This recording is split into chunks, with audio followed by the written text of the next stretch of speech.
like a phoenix, born from the ashes. I take care of my own. Torn down, we're assassins. You can't suffocate my spirit. Eh ben voilà les copains, comment ça va? Quoi de neuf depuis la dernière fois? Depuis 2 semaines, pour être tout à fait précis. Ouais, pas la semaine dernière, mais la semaine d'encore avant. Vacances oblige. Dijon, Côte d'Or. Quoi de mieux pour poser ses valises? Le soleil, le beau temps, la plage, la mer à perte de vue, et les nanas en maillot de bain. Non, rien de tout ça, hein, je vous rassure. Hein. Nous, en Côte d'Or, tu vois, notre mer à perte de vue, tu vois, c'est les champs. Quoi. Le problème, c'est que si tu piques une tête dedans, ça va peut-être pas te faire le même effet. Quoi, tu vois, mais un peu plus au calme quand même. Tu vois, j'étais tranquille dans mes chemins de champs. Tu vois, j'ai coupé du bois, des troncs d'arbres. Je suis allé labourer des champs avec mon tracteur. Tu vois, j'ai vu la famille, les amis. Bref, c'était assez ressourçant. Tu vois, c'était vraiment sympa. Là, au calme, pas de soucis, pas d'angoisse. J'ai vraiment pu me retrouver seul avec moi-même. C'est le cas de le dire, alors que ce putain de téléphone portable m'annonce que je n'ai déjà plus de batterie. Tu vois, je commence une vidéo, j'ai plus que 20% de batterie. Tu vois, puis le stockage aussi de la mémoire du téléphone qui est presque plein. Tu vois, tout va bien. J'ai pas utilisé mon téléphone de la journée, je précise. Hein. Il a rechargé toute la nuit. Je l'ai pas utilisé. Et plus que 20%. Il va falloir m'expliquer. La technologie, allez vous faire foutre. Niquez bien votre mère. Bref, voilà. Hein. Donc voilà, je suis toujours vivant. Je pense que vous le voyez. D'ailleurs, j'ai fait une petite vidéo mage, hein, aussi, mise à jour, de la semaine, que j'ai intitulée. Je crois que c'est comme ça que je l'ai intitulée. D'ailleurs, après coup, je me suis rendu compte que c'était absolument pas français. Mais j'ai quand même voulu vous montrer, dans une petite vidéo de 6-7 minutes, que d'abord, j'étais toujours vivant. Tu vois, que pas de soucis, pas d'angoisse. Tu vois, j'étais toujours là, toujours sur cette terre. Et aussi, tu vois, que je m'étais un petit peu informé, tu vois, de ce qui s'était passé sur les shows, Rose Magang, tu vois, pas de soucis, pas d'angoisse. Je connais, il n'y a pas de problème, tu vois. Et je vous ai d'ailleurs fait part un petit peu de mon avis sur les points marquants, tu vois, de ce qui s'était passé la semaine dernière. Bon, pour vous dire que j'ai pas parlé de grand chose parce qu'il n'y a absolument rien de marquant, mais là voilà, tu vois, je suis chez moi, pas de soucis, je suis revenu à Gap, tu vois, je pense que vous reconnaissez ce décor, hein, pas de soucis derrière moi, maintenant il est connu quand même ce décor. Et quoi de mieux pour reprendre les vidéos de A à Z avec des vidéos bien structurées, des reviews bien structurées de A à Z où on parle de tout ce qui s'est passé, tu vois. Bah quoi de mieux que commencer sur un Go Home Show avant un pay-per-view? Bah ouais, en plus au Madison Square Garden, les mecs. Attendez, Monday Night Raw, Madison Square Garden, sold out. Hein. Alors attention, les mecs qui sont là, d'ailleurs Michael Cole nous l'a rappelé, hein. Sold out, tonight, exceptionnel. Bah oui, bien sûr que c'est exceptionnel. Mais sold out ne signifie pas complet, hein, parce que sold out, c'est quand toutes les places sont vendues, tu vois. Seulement, il y a énormément comment dire, d'entreprises, de billetterie, qui achètent en grande quantité des places, tu vois, pour les revendre plus cher. Et ça signifie pas que c'est sold out. D'ailleurs, j'avais vu quelques places vides, notamment tu vois, derrière les caméras. Tu vois, on n'a pas pris la peine de bâcher parce qu'il y avait quasiment toute une rangée. Tu vois, il y avait personne. Quoi, tu vois, donc on va dire qu'il y a peut-être 200 ou 300 places de libre. Tu vois, donc ce n'est pas sold out, Michael. Hein, ce n'est pas sold out. Mais on était quand même au Madison Square Garden et c'est mythique quand même. C'est mythique les mecs, le Madison Square Garden. Attends, il s'est passé des milliers de trucs. À chaque fois que la WWE a posé ses valoches là-bas, c'est toujours passé des trucs incroyables. D'ailleurs, Stone Cold Steve Austin nous en a raconté quelques-uns, avec son affrontement avec l'Undertaker dans un SummerSlam, je ne me rappelle plus quelle année. Il est mordu la poussière. Mais ça, c'est un truc parmi tant d'autres qui s'est passé, tu vois. Madison Square Garden, c'est toujours spécial, tu vois. C'est toujours vraiment spécial. Et là, cette semaine, la question, c'est de savoir, est-ce que c'était spécial? Est-ce qu'il s'est passé beaucoup de choses? Alors, j'ai vu, hein, un petit peu les réactions des gens, un petit peu les avis des gens sur ces spécialistes de lutte, les réseaux sociaux. Et la plupart des gens ont trouvé ce show assez mauvais. Alors, la première question que je vais me poser, c'est poser à ces gens, c'est est-ce qu'on a vu le même show? Parce que, ok, le Monday Night Raw est toujours aussi long.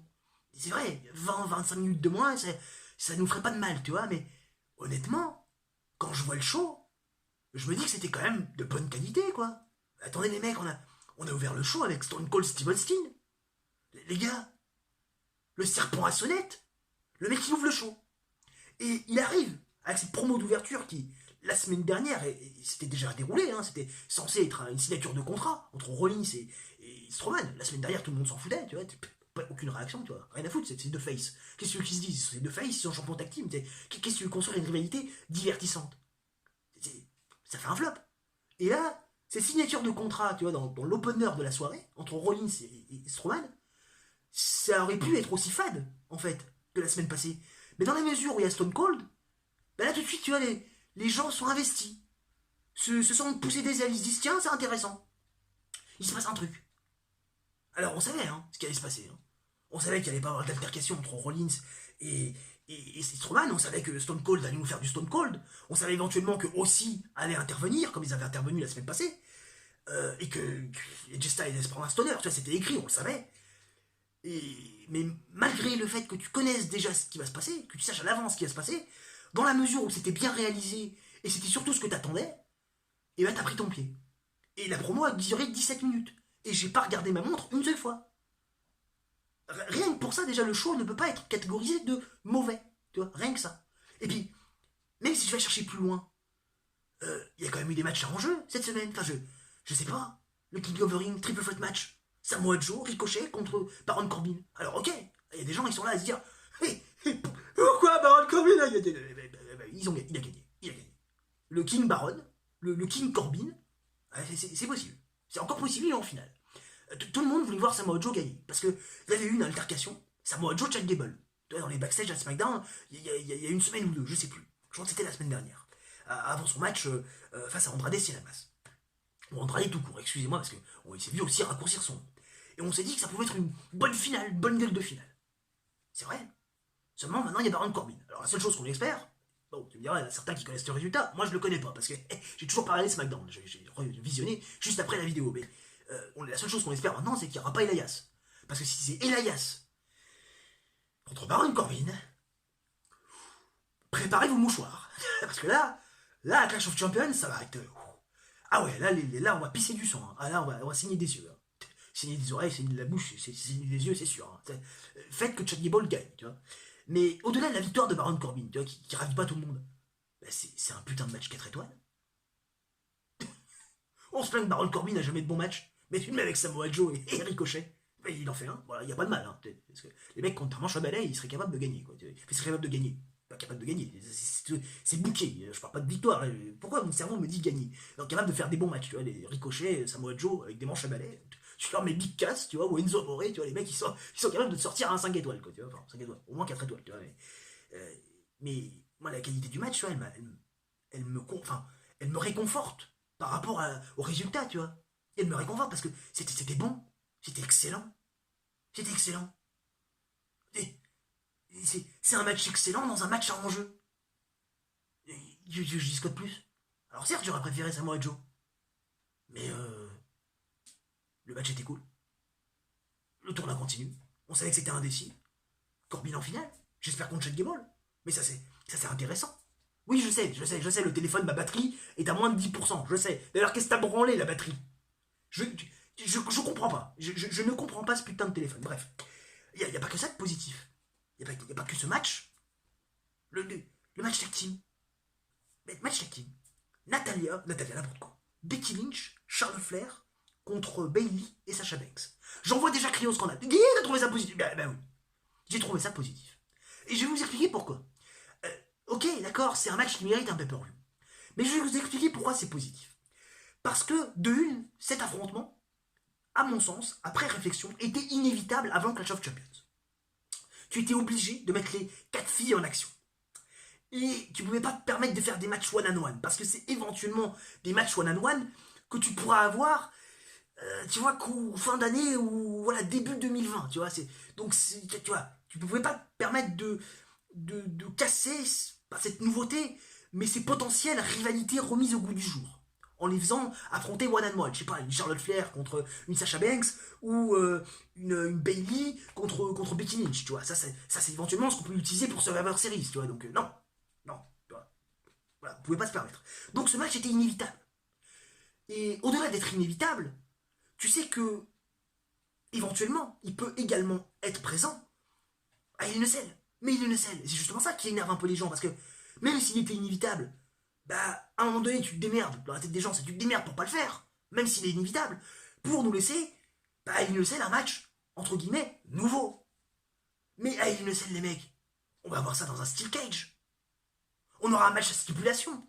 Si on a ce match tag team, un 2 contre 2, entre les 4 For Horsewomen, on aura un match à stipulation. Il y aura forcément un match à stipulation. Donc en fait, après réflexion, bah ce match-là, c'était sûr qu'il devait être présent et qu'il devait avoir lieu avant Clash of Champions. Sans pour autant empiéter sur le travail qui pourrait être fait à Hell in a Cell, tu vois. Si tant est qu'il soit. Si tant est, excusez-moi, j'ai failli m'étouffer avec mon rototo, si tant est qu'il soit fait, tu vois. Et ouais. Et puis le match au-delà de ça, pour Corey et tout, était de très bonne qualité, quoi. Attends, le match 14 minutes. Ah bah j'en ai eu pour mon argent. J'en ai eu pour mon argent. Vraiment. Vraiment. Un autre match où j'en ai eu pour mon argent. Rey Mysterio, graine métallique. Et on se plaint, les gars. Ça aussi, c'est un truc de fou. Rey Mysterio fait son retour après 2 semaines d'absence. Il fait son tour face à un mec qu'on voit jamais. Ah bah ouais. On se plaint tout le temps de dire il n'y a pas de nouvelle superstar. Qu'est-ce qu'il faut bah oui, il n'y a personne. C'est toujours les mêmes, tu vois. Roman Reigns, Seth Rollins. Roman Reigns, Seth Rollins. Braun Strowman. C'est pas Reigns Rollins, c'est Rollins Reigns, tu vois. Non, mais là, il y avait autre chose. Tu vois. D'ailleurs, Roman Reigns était présent pour faire une promotion, vous savez, de tous ces enfants qui ont des maladies incurables. Ouais, c'est très très dur. Ouais, ils se battent contre des cancers. C'était assez touchant, d'ailleurs, parce que Roman Reigns a fait cette intervention, sachant qu'il a été atteint une nouvelle fois de leucémie. C'est vrai que c'est toujours assez, c'est toujours assez porteur. Bref, petit aparté. Mais on se plaint toujours de voir toujours les mêmes superstars, tu vois. La graine métallique, on le voit jamais. Le mec, là, il était là. Puis il fait un match compétitif contre Mysterio. Alors certes, il perd, hein, mais on a mis en valeur graine métallique. Tu vois. On a mis en valeur graine métallique. Comme on a mis d'ailleurs, plutôt dans le show, en valeur Cédric Alexander. Tu vois, le mec, il se fait attaquer. Parlait aussi la semaine passée, c'est d'ailleurs ce qui lui coûte sa potentielle victoire face à Baron Corbin en fait quand tu regardes bien. Tu sais pas trop pourquoi ils ont attaqué. Hein. Là aussi c'est arrivé comme un cheveu sur la soupe, tu vois, les mecs, ça ni queue ni tête les trucs. Mais il s'est fait attaquer. Cette semaine il y a eu un match contre AJ Styles, tu vois. Il est attaqué pendant son match contre AJ Styles. Poum, terminé, pas de soucis, pas d'angoisse. Victoire par disqualification. Et dans le main event, dans un 5 contre 5 tag team match, il pine AJ Styles. Et il devient challenger numéro 1 pour le titre des États-Unis. Ça aussi, c'est une superstar qu'on voit jamais, Cédric Alexander. Et le gars, là, il était là. Il était là, tranquille. Et puis il y a un match de championnat, avec les Champions. Alors, est-ce qu'il va gagner? On verra bien. Vidéo pronostic, samedi, vidéo pronostic, tu vois, déjà. Promotion, tu vois, les vidéos pronostics, tu vois, c'est toute transition, tu vois, c'est incroyable. La transition, chez moi, c'est exceptionnel, tu vois. Voilà. Premier match de championnat pour Cédric Alexander. Premier match dans une main carte de pay-per-view aussi pour lui. Ah ouais. Puis face à AJ Styles, quand même. Alors on peut toujours se plaindre du main event, la qualité du main event, ça c'est vrai.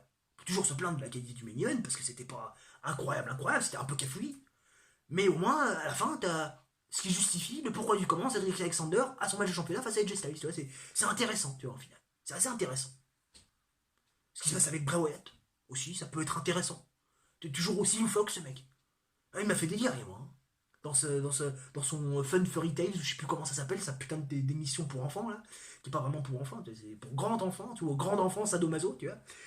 Mais c'était aussi intéressant, tu vois. C'était assez sympa, tu vois. C'est le genre de segment, tu vois, qui est pas là pour rien, tu vois. Hein, pareil, l'autre genre de segment, qui était pas là pour rien, j'en ai pas parlé, c'était en début de show. Mais Street Profit, qu'on voit plusieurs fois par show. Enfin, plusieurs fois par show, ou une fois à chaque fois avant de Nitro. Pour tester un petit peu la popularité, la réaction des gens à leur égard. Très intelligent, ça aussi. Puis c'est toujours divertissant. Moi, pendant 3 minutes, je prends mon pied à les écouter, c'est con. Ils sont cons, hein. Ils sont tellement cons que ça en devient marrant. Et Angelo Dawkins, vraiment, hein. Les mecs, ils sont charismatiques, quoi.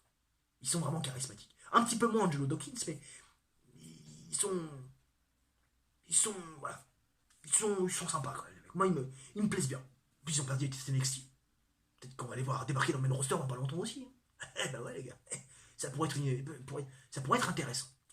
Au final, tu vois, il y a beaucoup de choses qui sont assez divertissantes. Beaucoup de choses qui sont toujours dans l'entertaining, qui ont un sens, qui ont une continuité, et qui font passer un bon moment. En fait, si je dois trouver un point vraiment négatif, je pense que c'est le Lacey Evans Natalia. Ah bah celui-là, il sort des enfers. Hein. Tu l'as eu la semaine passée. Victoire de Lacey Evans. Alors que Natalia avait attaqué Lacey Evans, nouveau heel turn, ou je sais pas pourquoi elle l'attaque, mais bon, elle a dû avoir un peu au casse, il y a 2 fils qui sont touchés, tu vois. Natalia, il y a toujours 2 fils qui se touchent. Elle a fait des heel turns, des face turns à gogo. Elle a dû en faire 1500, encore plus que le Big Show, tu vois. Mais il y a toujours des fils qui se touchent. Et puis là, il y a un petit court-circuit. Je dit, tiens, je vais attaquer Lacey Evans, ça peut être sympa. Bah, elle a perdu, elle s'est pris un Nakens Punch, tombé 1, 2, 3. Et d'ailleurs, lors du tombé la semaine passée, la Lacey Evans, quand elle a pris la tête de Natalia, oh mon dieu, je me suis dit, elle a dénuqué, bref, tu vois, elle a gagné, de manière autoritaire, tu vois. Et là, cette semaine, Natalia qui gagne, tu vois, en mode Botchamania à la fin, tu vois, j'ai pas compris comment c'est. La fin de match absolument pourrie, tu vois, nul à chier, tu vois, la fin du match. Victoire de Natalia, tu vois, booking 50-50, ça c'est peut-être le seul truc, tu vois, qui me casse un peu les couilles en show, mais Mais le reste, honnêtement, enfin, qui me casse les couilles, qui me casse royalement les couilles, parce que Natalia, tout le monde s'en fout, tu vois, mais vraiment tout le monde s'en fout, s'en contre-carre les couilles. Prends ta retraite, la meuf, elle est là pour prendre ses chèques chaque mois pour nourrir ses chats, quoi, tu vois. Est-ce que vous regardez les stories de Natalia sur Instagram? Moi, les gens, je suis en malaise total quand je regarde les stories de Natalia. Je vous jure, je vais finir par arrêter de la suivre. Sur les réseaux sociaux, j'en peux plus de ces stories avec ses chats, là. J'en peux plus. Ça me sort par les yeux. C'est l'horreur. C'est l'horreur. La meuf, elle est là pour prendre son chèque chaque mois pour nourrir ses chats, quoi. Tu vois, ça commence à peser, là, tu vois. Ça commence à peser, tu vois. Et puis les Stevens, elle végète, tu vois. Elle est arrivée trop vite au top. Et trop vite dans le main event, et puis là, elle est en train de végéter. Tu sais pas trop pourquoi. Bref. Là, c'est le point, tu vois, qui. Vraiment le gros point négatif du show. Mais il y en a qu'un. Le reste, c'est. Mec, je suis désolé. C'est bon, quoi. C'est quand même bon. Et d'ailleurs, si vous avez trouvé cette vidéo bonne, parlant de trucs qui peut être bon, bah, n'hésitez pas à mettre un j'aime, à vous abonner si la vidéo vous a plu, mettre en commentaire ce que vous avez pensé de cette vidéo, ce que vous avez pensé de ce show. Bien évidemment, votre avis m'intéresse, vos avis m'intéressent. Je ne réponds pas toujours, hein, parce qu'il y a des affirmations, je ne vais pas répondre à des affirmations, mais je lis tous les commentaires. Et puis n'hésitez pas non plus à activer la petite cloche pour ne manquer aucune notification si YouTube fait bien son travail. Puis partagez cette vidéo si le cœur vous en dit. Et puis nous on se retrouve demain pour la review de SmackDown Live. Restez connectés, bougez pas, on se retrouve très vite.